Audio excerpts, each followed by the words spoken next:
techniques are concerned, is the NLP target model, which is key, okay? And the target model works on this outcome. We need to know your outcome, okay?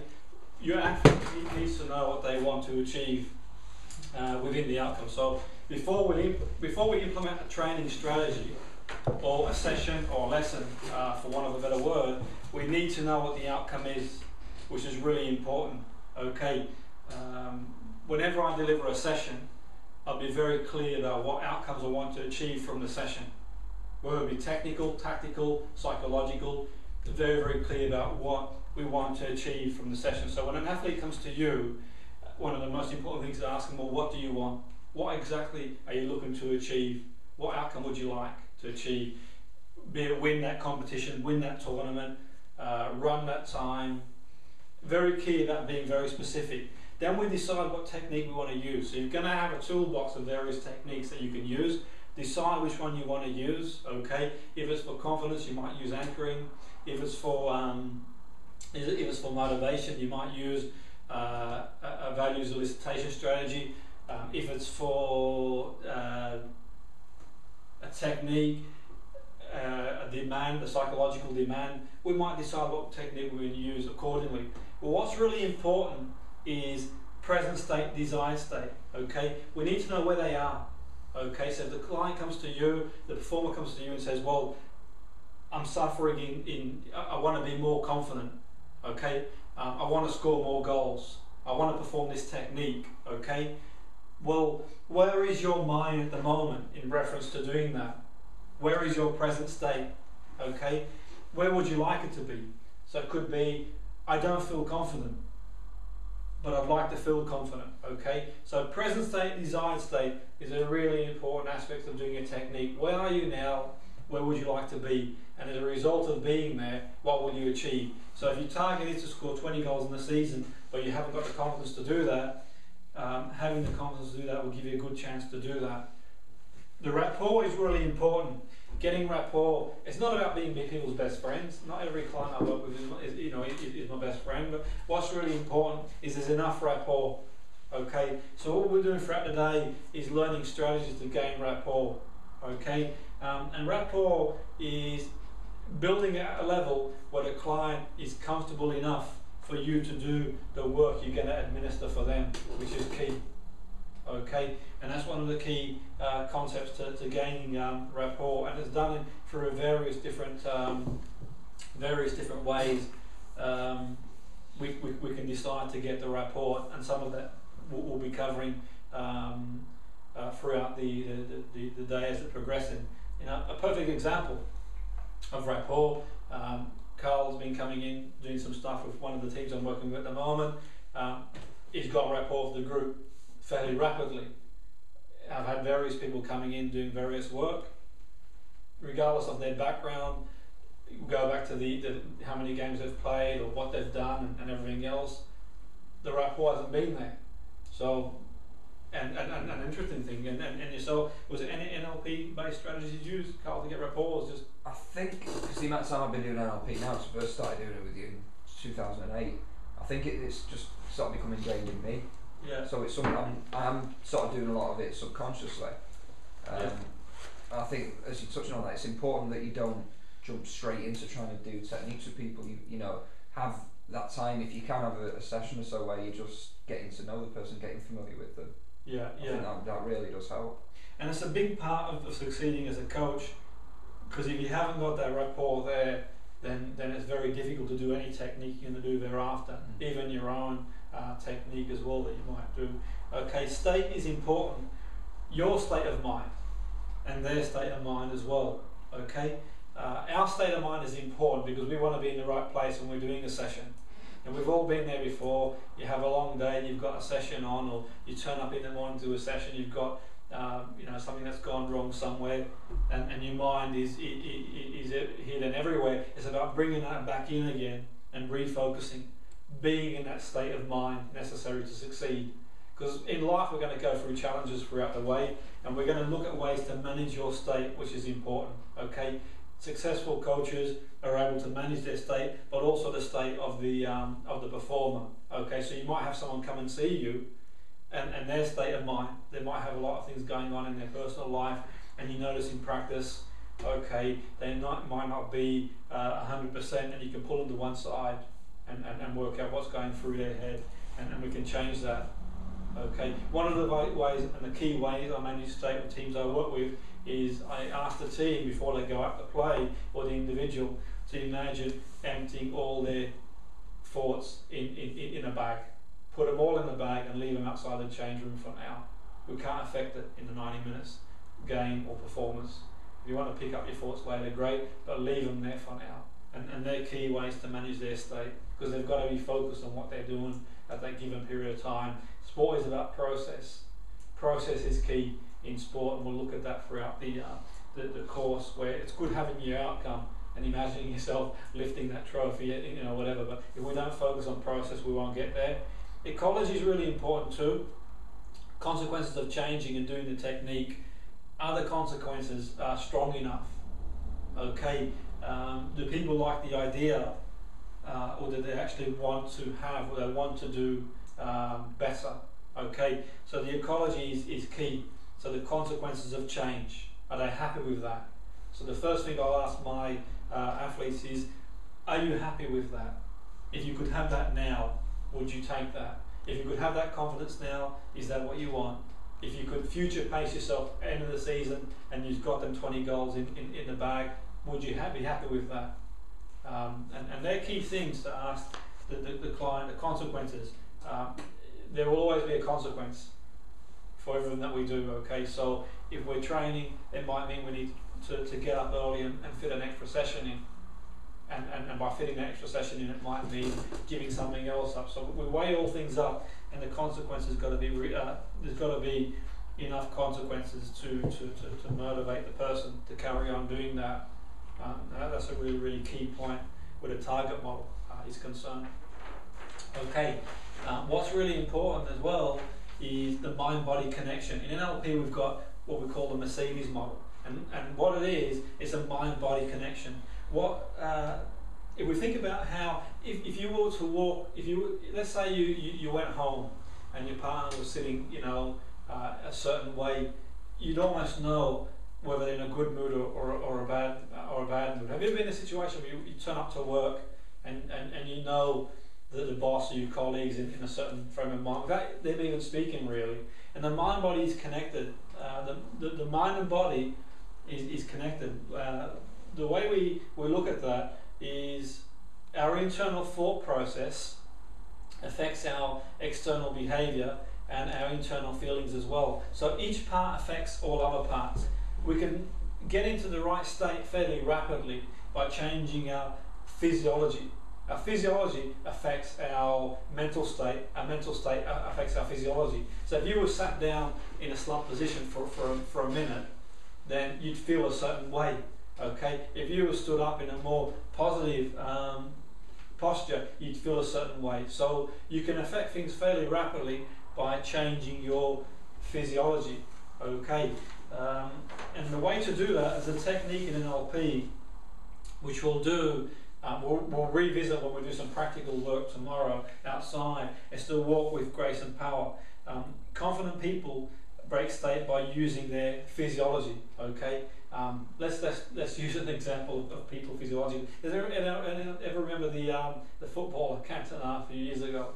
Okay, the way he used to walk. He had a specific walk really. What did that tell you about him as a person? Yeah, exactly. Confident. A lot of things really, just without him saying a word. Okay, so that's the key. One of the things I do, and it's really mindful. One of the things to do is whenever I'm working with a team, I will get them to, when they come out for the second half, to go and play, to stand upright purposefully against the other team, because immediately it puts, what do you think it's going to do to the other team if you've got a team that comes out the changing room standing up straight purposefully, looking confident and strong? What could happen to the other team in terms of their possibly, definitely, and also the team itself are in that frame of mind in terms of where they've got to be. Years ago I was working with a team and we were playing against another team, and in the other team we were playing against, there was a lad who would become a client of mine, and we'd absolutely played this team off the park. We battered them in the first half. Yet it was still 0-0. We didn't score, and if you don't score, no matter how well you play, it's going to affect you. So when you go into the second half, that sport's funny really, or football, you know, they only got to score once, and they could get away with a win. Yet you could see in the second half, some of the players were sort of like thinking, we've done everything we can but score, can we keep this up? And I said to the lads, I said, when you walk out in the second half, make sure you walk out there, you know, upright, really strong, and get on there. And throughout the second half, however you feel, stay upright. Because the first thing that people do when they're tired, what do they do when they're tired? They look down. It's like, I said, no matter what happens, stay upright. Because if nothing else, it's going to get into the other team's head, but also it'll change the way you think and feel. And we have a training drill, which I'll show you tomorrow to work on that. Now, when I saw, and we'd eventually won the game 2-1, and when I worked with the client who was from the other team a few years later, he said that in their head, where he felt they were beaten, was around about the 70th minute, where they looked around them and they saw our team was just physically fine. Our team wasn't physically fine, they were run to the ground as well, because they all stayed upright and kept this strong posture about them. They thought, flipping heck, you know, these guys just are going to keep going and keep coming at us. And it was at that point there was a turning point, and made all the difference really. So that's how important physiology it is, really adopting the right posture. What I do when I do training drills, and I combine the physical element with the psychological element, I'll do a really grueling run where they've got to run 30 seconds on and rest for 30 seconds. And during that 30 seconds rest, I'll get everyone to stand upright. When their legs are hurting, when they've got lactic buildup, when they want to fall on the floor and collapse, stay upright, keep looking up, and take that into a game. And it's quite powerful really, because their physiology has got a powerful state for themselves, as well as opening their airways for breathing, because they're not down. What they do is, one, have an impact on the opposition, and two, an impact on how they think themselves, their own process, which is really, really key. I've had situations in the past, notably one time we played an FA Cup game and we were losing 2-0. It was 2-0 in the first half, and everybody was like, you walk into the team, into the dressing room, and everyone's like in this really slumped position. So I consulted one of the other coaches and said, the first thing we'll do, we'll get everyone to stand up. Everyone to stand up, and we'll go through the tactics of the second half, standing up, because that would get into their mind more purposefully. Okay, and that made all the difference. We come out and drew and took them to a replay. But I'm not just saying it was down to using the physiology, but it didn't do anyone harm. So we want to give us the best possible chance to win. So we'll work on that. We'll work on the work with aggressive power, which is basically adopting a more purposeful position when we walk in. Okay, and we once listening to a coach talking about cricket. It was in the late 90s, early 2000, when the Australian cricket team had this breed of confident players that would walk out onto the pitch with an aura about them. And the first thing that the coach of a rival team had noticed was the aura about the team. It's just the way they walked out on the pitch with this confident sort of look about them, really physiologically, and it had a massive effect on how they would perform. Okay, so the walk with grace and power, and that we'll cover and get to work on tomorrow, is a very, very powerful technique. Because if you want to break state quickly enough and get into a more positive frame of mind, adopting a more positive, purposeful position will do that fairly immediately. Okay. What we have as well is the 3 legs of NLP plus 1. This is a formula for personal effectiveness. So we want to know, first of all, outcome. What do you want? And know when you have achieved that. Okay. So a lot of clients will come to work I work with. They'll tell me what they don't want. I don't want this to happen. I don't want that to happen. Well, what do you want is key. You need to know, and your client needs to know what they want, which is really important, and when they've achieved that. Okay, and keep prompting them to tell you what they want until they give you an answer. Okay, that's really important. You want them to tell you exactly what they want. We use what we call NLP acuity, sensory awareness. Small signals that indicate they're responding, okay? Also, how do they know when they've achieved what they want in their mind? What will they see, hear and feel when they've got there and have achieved that? That's really important too, okay? The flexibility is important too. The more choices we've got, the greatest flexibility of behaviour. Giving people choices and options, okay? And the plus one is take action. If something's not working, do something different. Find a way, find a solution, okay? Never be beaten is a really powerful way in NLP. Keep going until you get to where you want to get to, okay? And keep finding ways to get there, having that persistence that beats resistance really is key. And accept that along the way you're going to have setbacks that you need to deal with, okay? And I've got in the manuals ways that you can deal with these setbacks that are quite powerful. Our first technique of today that we're going to do, and I'm going to get you shortly to go away and have a practice of the technique, is positive outcomes, okay? And the key concepts of positive outcomes is know what you want. The first thing I'll do with any team I work with or any athletes, I will base my first consultation and session on positive outcomes, okay? And the reason for that is I need a target to aim for. I need a target. I've got a target to aim for, then I'm just walking in the dark. We need to know what we want. So the first thing I'll do is I will ask the person, what do you want to achieve? What outcome do you want? Okay, or what outcomes do you want? So for example, the client or the performers might say, well, I want to score 20 goals. I want to be able to do this technique. I want to play for this team.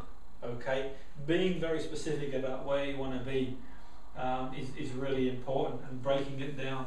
And it's amazing when we write things down and we follow that path as to how we can go on and achieve certain things. The other part is your part in achieving it. What do you need to do? The best person to help yourself is yourself. What do you need to do to get to where you want to get to? Okay, it could be hire a coach, it could be hire a personal trainer, it could be join a new team, email a team, take positive action to move forward. Your own part to getting there is really important. It's amazing how when you go through this, it sort of expands your mind. You begin to realise that there are resources within our capability that can take us anywhere really. It only takes one phone call to a manager or to a coach, one letter, and it can pretty much spark things and get things moving on really. The amount of people I work with who I've done the exercise and then they email me back saying it's amazing, I'm actually doing what I wanted to do, is phenomenal really. Okay, so it's a person who I was talking to a friend of mine recently who's got themselves a really big position in the media, and it was interesting really because I hadn't seen this person for a long while, and what was really interesting is I said, how did you get to where you got to? How did you manage to get there, so fast? And she said, I did what you told me to do. I asked. Simple as that. And you think, well, sometimes as human beings we always look for the most complicated answers really. When you think really, it's all, the solutions are always the simple ones really. So our own part, specifically, where, when, what do we do? Okay, so if our outcome is to become a certain level of fitness, or master a skill, or play for a certain team, or win a world championship, when specifically are we going to start doing the work? Okay, when will we train? What will we'll do during training? Okay, who will we get in touch with to help us on our journey? And these are key points as well. The size of the outcome is important as well. Okay, how big is the size? Some people talk about realism. I think realism is one of them sort of things really where okay, I don't really like using the word realistic, yet we have to put things into context. If you're working with someone who's never run a marathon ever, and they're going to run one tomorrow, it's a pretty big size to do. Okay, so we want to sort of pace ourselves. That said, I can think of certain people in certain situations that far exceeded many other people's expectations. Now, I remember when I first got back into football at Bury in the youth team, and they sent us a player who no other team wanted. Nobody else wanted them because of their behavioural issues, or so I was told. And we gave the player a go. We gave him a go, and we managed him to a point. And this was League 2 football. He said that he wanted to go on and play on the biggest stage. And when he said that, you can imagine what everybody else was thinking. Hang on a second, you're in League 2 here. What right have you got to go and play on the biggest stage possible? A few years later, he was playing for Fenerbahce against Chelsea Football Club, scoring the winning goal because they beat him at home in the leg. And then a few months after that, he was playing for Turkey. He adopted to play for Turkey because he felt there was going to be, well, they offered him the opportunity really, rather than wait for the England team to call him up. And his mum, I believe, was Turkish. Colin Kazim Richards, come out of nowhere. But in his own mind, he felt he could do it. So it wasn't important. And the interesting thing too about that is that, I'm an honest and open person about things. If someone had mentioned to me, I knew he could go a long way, but if someone had mentioned to me at the time, could he do that in that time frame, I probably would have thought, I'm not so sure. I wouldn't be so sure. So when I was interviewed by the paper and they asked me, did you think you could go on and do that in such a short time, I was honest. I said, I'm not going to bullshit anybody here, in all honesty. And then I read the same paper a few days later, the same manager who said he didn't think he was productive for the club because of behavioural problems said, oh, of course, I knew all the time. But I mean, the important thing is not what anybody else said afterwards, what we said at the time. In his own head, he felt that's what he could do. So as a coach, the one thing I'm always conscious of is, even if someone comes along and says to me, I want to do that, and I'm not so sure myself, in my own view, I'll let them run what they want. Okay. I think one of the biggest parts of that as well is that he stated positively that he wanted to play on the biggest stage, not that he doesn't want to play in League 2 the rest of his life. Of course, you're right. It's a very, very good point. In the positive, it was all about being in the big stage. It was all about being at the very, very highest level for him. Anything else wouldn't have sufficed. And of course, you hear the stories as you always do. People will always say, I was as good as him, I was better than him at the same age. But what was the difference? What made the difference? And you can hide behind luck or whatever, all you want really. But in the end, if you're persistent enough and you've got some ability, you will get there. You will get there. Some people might get the odd break here or there for injury, illness, whatever else. But generally speaking, if you are persistent enough, you will get there. And I guess it says a lot for our system really in terms of refining players. When you think about that there were teams writing this lad off. Okay. Writing him off, and I guess one of the reasons for taking him on, and I think that the key is understanding behavioural issues through doing obviously the other work that I do. I felt really, in all fairness, it was a walk in the park compared to some of the people I've worked with over many years really, and in my own mind sometimes I think it beggars belief really, because in my own point of view, if as a coach, you see it as too much of a stretch to accept that some people are going to have, quote, behavioural things, then you've got to think and rethink your whole strategy completely, because you're going to lose a hell of a lot of talent along the way. I think there's a lot to say in Alan Neil, ex-Bury manager, is totally opposed to any of this sort of thing that we do. And he must release 4 or 5 players because they had the wrong attitude. Now, one of them at least has been picked up by a Premier League team and is going on to do massive things. So I think there's a lot to say in it needs that adjustment. So people are taking more of this kind of thing on board and working with players to have good attitudes. You're right, it's been up to do that. I mean, obviously, attitude's a big thing, and we want to have people with the right attitude in the team. Yeah, in saying that, we want to also, some of the best managers and coaches, Harry Redknapp's, your Alex Ferguson's, your Mourinho's, they were able to get the best out of people. Eric Cantona was a classic example at Leeds. He's gone, unmanageable. he goes to United and he finds a strategy to get the best out of him, really. So there's that thing to think about as well. The see, hear, feel is important. It's really important, because if we don't have an association to what we want, then we get goal fatigue. It's all good and well writing it down. Great, you've written it down, but being able to actually experience what it's like to be there is key. Okay, the see, hear, and feel is a very powerful process, because we learn through our senses. We process information through our senses, which is academically recognised these days. When you do a lesson plan, you've got to do visual or kinesthetic based learning style. So getting someone to associate to their goal is very, very powerful. And the ecology. Do they like the idea of being it, or do they actually like the doing? Do they think that by becoming a professional footballer they're going to have a fast car, and everything else that goes with it, or do they actually want to get up in the morning and get off their backside and train? And that's going to be the difference. That makes the difference as well.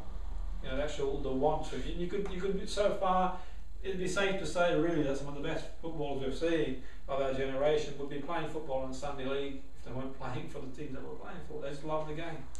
They're passionate. They want to be there. There's a drive, there's a desire. And some of the best coaches really, there's that drive and desire.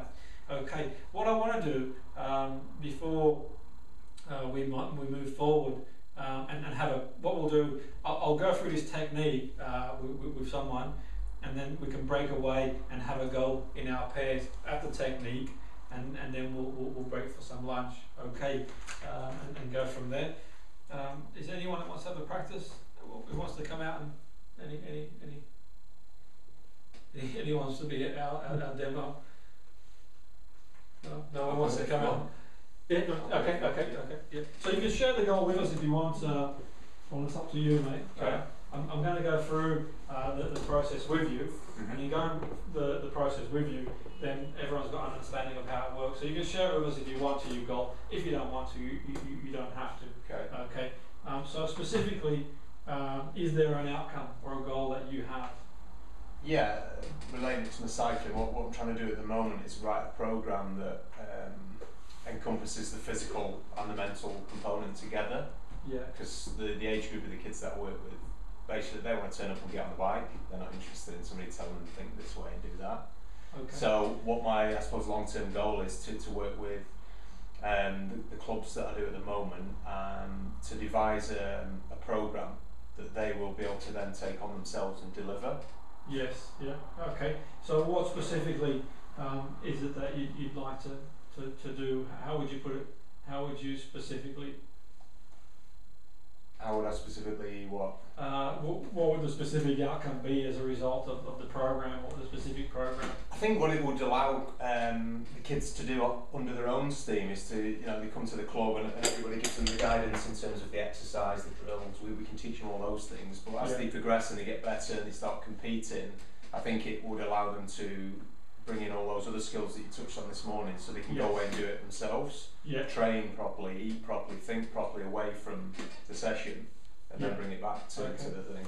Fantastic. And the more specific we are, the more chance we've got of achieving the outcome. One thing I would say is if a 5-year-old couldn't understand it, then it's too complex. A goal or outcome is too complex. So the mind thinks in simple terms. Keep as specific as you possibly can. So in that case, we refined it to a very specific outcome, which was key, and we need to have a specific outcome. So the outcome is specific.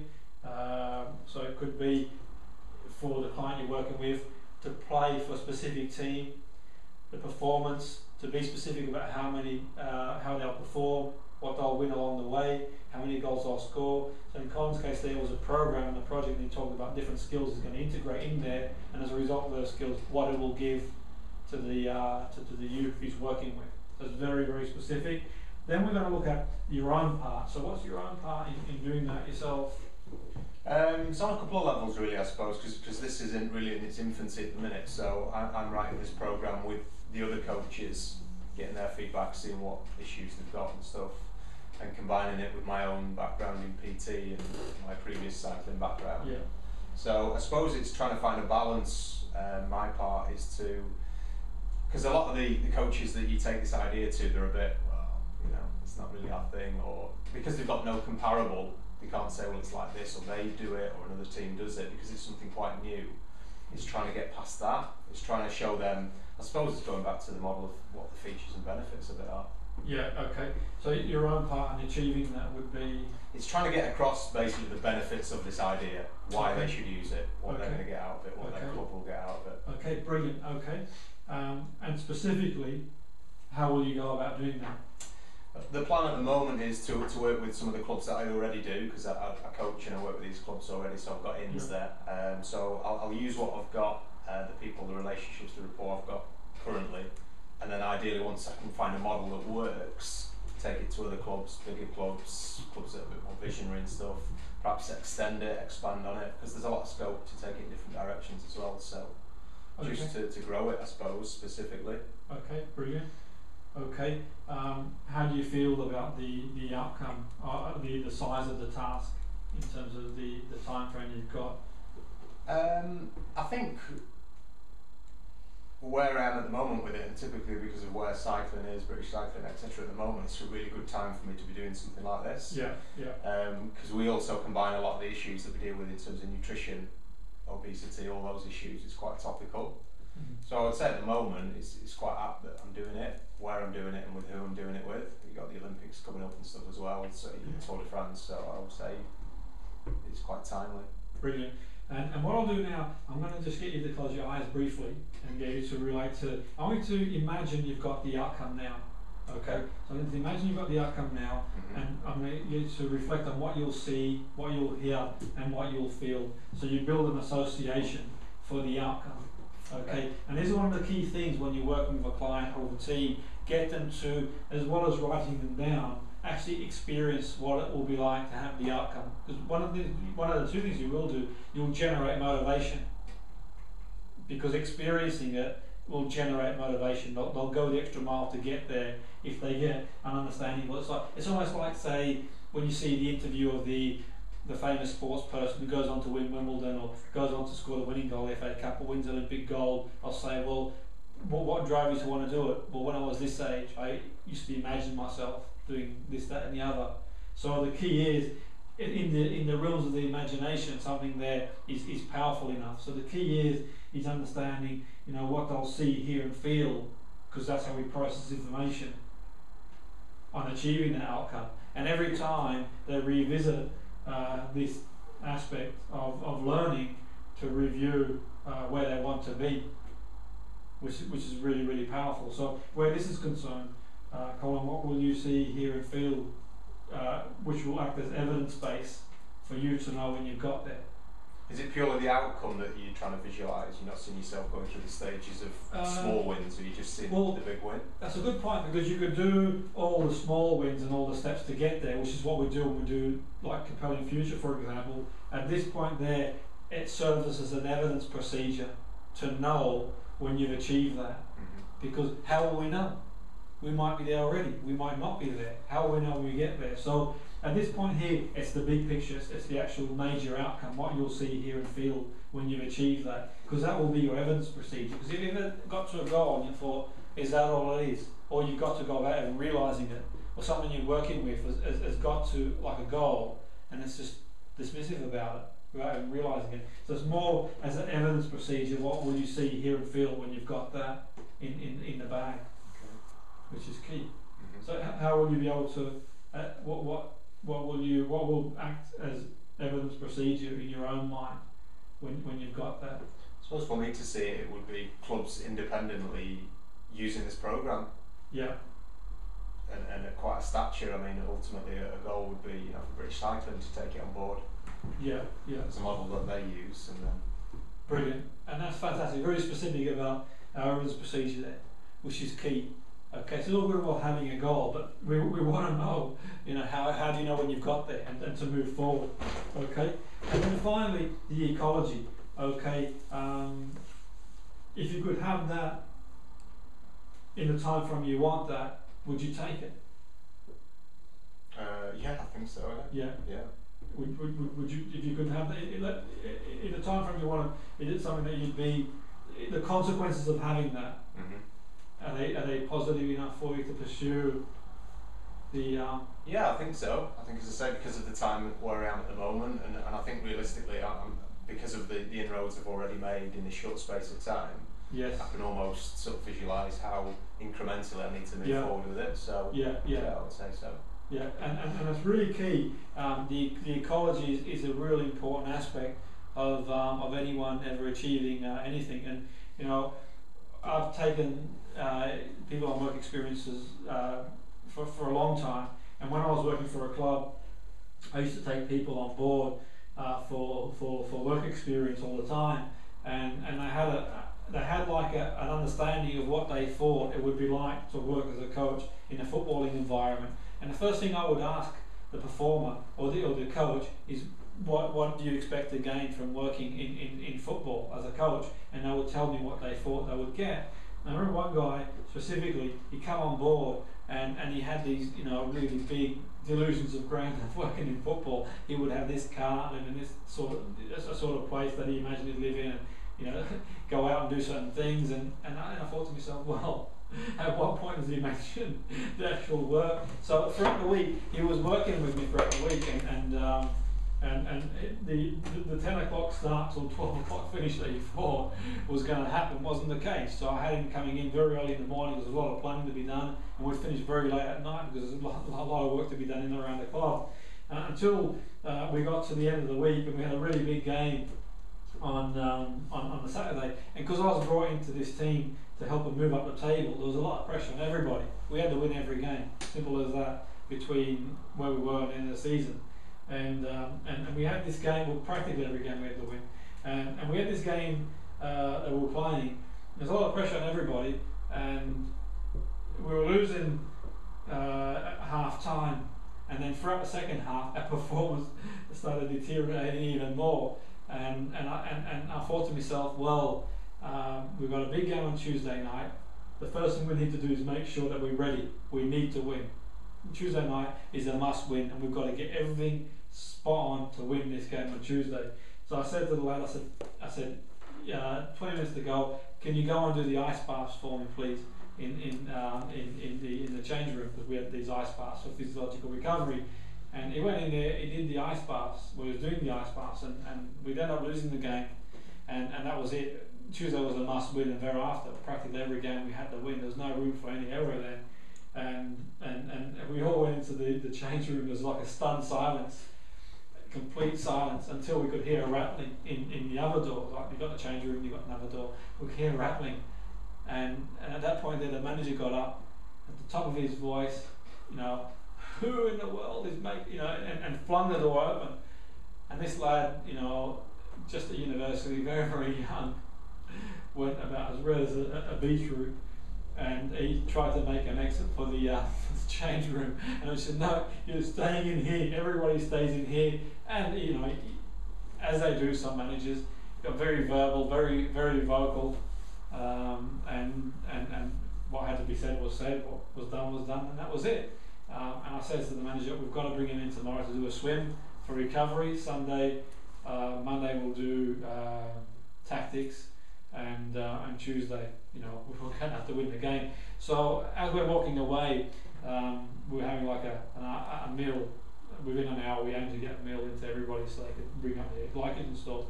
I thought, well, he's gone, disappeared. So I give him a call to see if he was okay. And I said, are you coming back in tomorrow? We're doing the swim.